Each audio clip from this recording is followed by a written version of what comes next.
Nesses últimos cerca de 70 anos, todos aprendemos em endodontia sobre o paradigma do vedamento hermético, que diz que ele, o vedamento hermético, é o grande fator determinante do sucesso do tratamento endodôntico. Antes de qualquer julgamento do mérito, não se deve deixar de considerar o momento e o contexto em que isso foi estabelecido. Entretanto, já sob o olhar mais cuidadoso da ciência, sob o olhar de trabalhos como o de Kakehashi, Stanley e Fitzgerald, para citar somente um, não é mais possível ignorar o grande equívoco dessa forma de ver a endodontia. Da mesma maneira, porém, também não é possível ignorar a força dos paradigmas. Historicamente, a quebra de paradigmas tem exigido muito esforço e perseverança, pois mesmo o saber e o conhecimento encontram forte resistência quando diante deles. Em todo esse processo, dois aspectos têm merecido grande destaque: o travamento do Conde Guttapercha e os cimentos obturadores endodônticos. Já disse inúmeras vezes e reafirmo: vedamento hermético não existe. Esqueçam isso.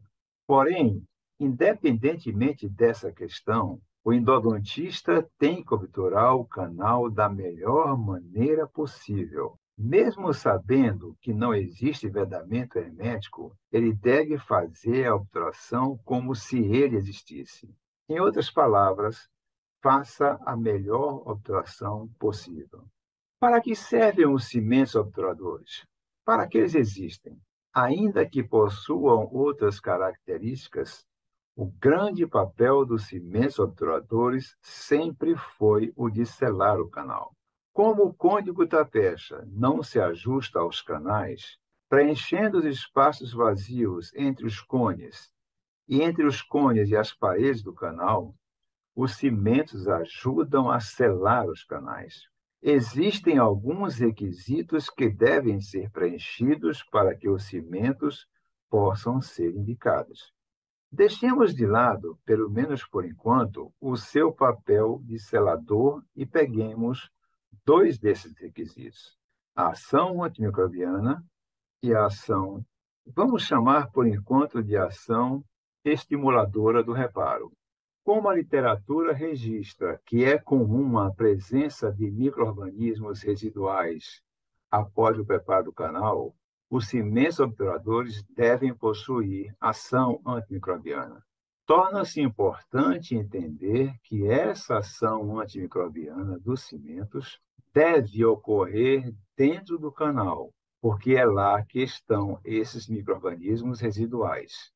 Isso não se aplica ao outro requisito. E aí, mais uma vez, é imprescindível entendermos o que estamos fazendo. Quando você faz o tratamento endodôntico em um canal com lesão periapical, o uso de um cimento estimulador de reparo, que apresenta potencial de promover regeneração óssea, que vamos chamar de ação mineralizadora, você não o faz pensando em formar dentina no canal.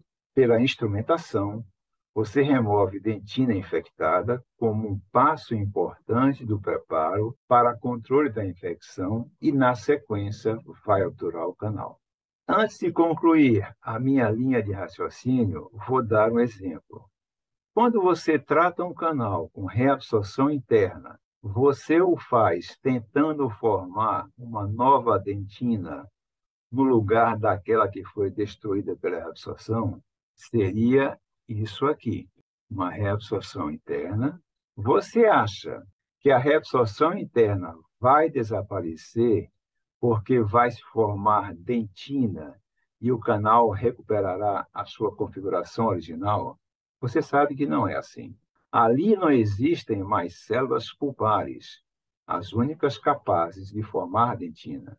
Percebam, então, que um cimento estimulador de reparo, que estamos chamando de ação mineralizadora, não terá nenhuma capacidade nesse sentido e, portanto, não deve ser recomendado, porque, em se tratando de formação de dentina, Não existindo mais as células que realizam esse papel, não há mais como formar dentina.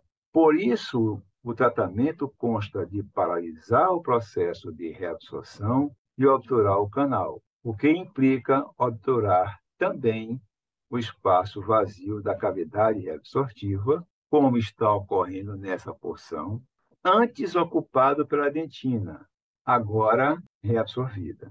Portanto, a ação antimicrobiana dos cimentos poderia exercer algum papel, mas a ação mineralizadora atribuída a esses cimentos não ocorrerá.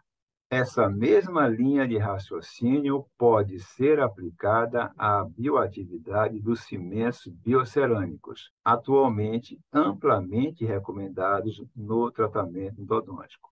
Por conta do seu potencial de promover regeneração óssea, a sua ação no canal não parece fazer sentido.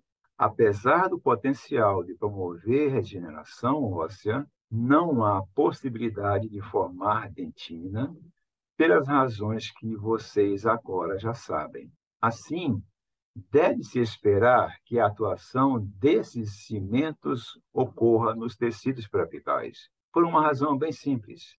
É lá, nos tecidos periapicais, que existe tecido ósseo destruído precisando de remineralização. Por conta da reabsorção, não de dentina, como nos casos de reabsorção interna, mas reabsorção óssea, por causa da destruição desse tecido provocada pela lesão periapical.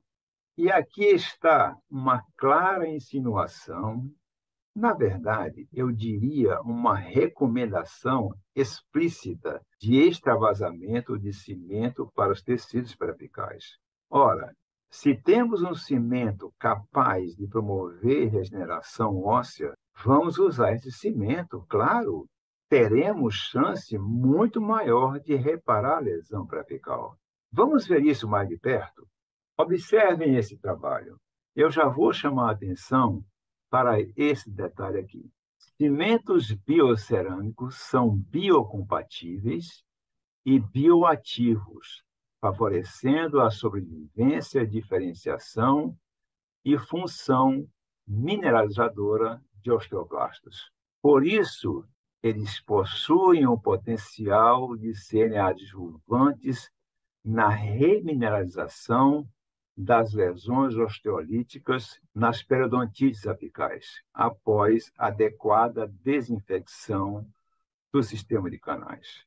Então, nós temos um cimento com essas possibilidades todas, mas eu queria chamar a atenção de vocês para um aspecto. Tudo isso é possível após adequada desinfecção do sistema de canais. Gente, depois de fazer uma adequada desinfecção do sistema de canais, em outras palavras, depois de controlar a causa, a infecção, o efeito, a lesão, vai desaparecer. Não precisa extravasar cimento para isso. Mais uma vez, tornando-me até repetitivo, mas não tenho nenhum problema em pagar esse preço, as evidências apontam para um fato. Controle a causa, que cessa o efeito. Controle a infecção, que a lesão periapical desaparece. Como vocês já puderam observar em inúmeros casos que foram projetados nos nossos vídeos. Como falar tanto em evidências em endodontia se elas são atropeladas a todo instante? Por que insistimos tanto em atropelar as evidências e o bom senso? Por outro lado, aqui há uma questão de grande relevância que não está sendo observada. Voltemos ao papel da obturação no selamento canal. Um dos requisitos clássicos para o uso do cimento diz que ele deve ser insolúvel ou o menos solúvel possível.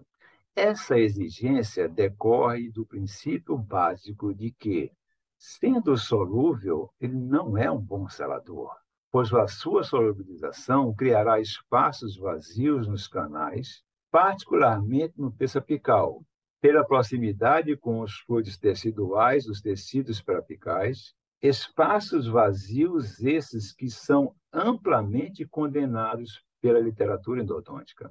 E essa coordenação, nesses últimos cerca de 70 anos, existe em função de quê? Da necessidade de vedamento hermético.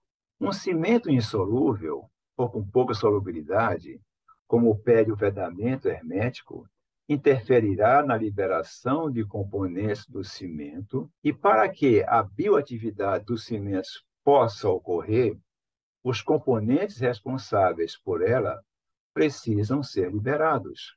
Então, percebam, o vedamento do canal pede que os cimentos sejam insolúveis. A bioatividade pede que os cimentos sejam solúveis. Podemos deduzir, então, que o vedamento hermético não é compatível com a bioatividade dos cimentos, ou, se preferirem, a bioatividade dos cimentos não é compatível com o vedamento hermético. Afinal, qual é o papel da obturação? Selar o canal ou promover reparo?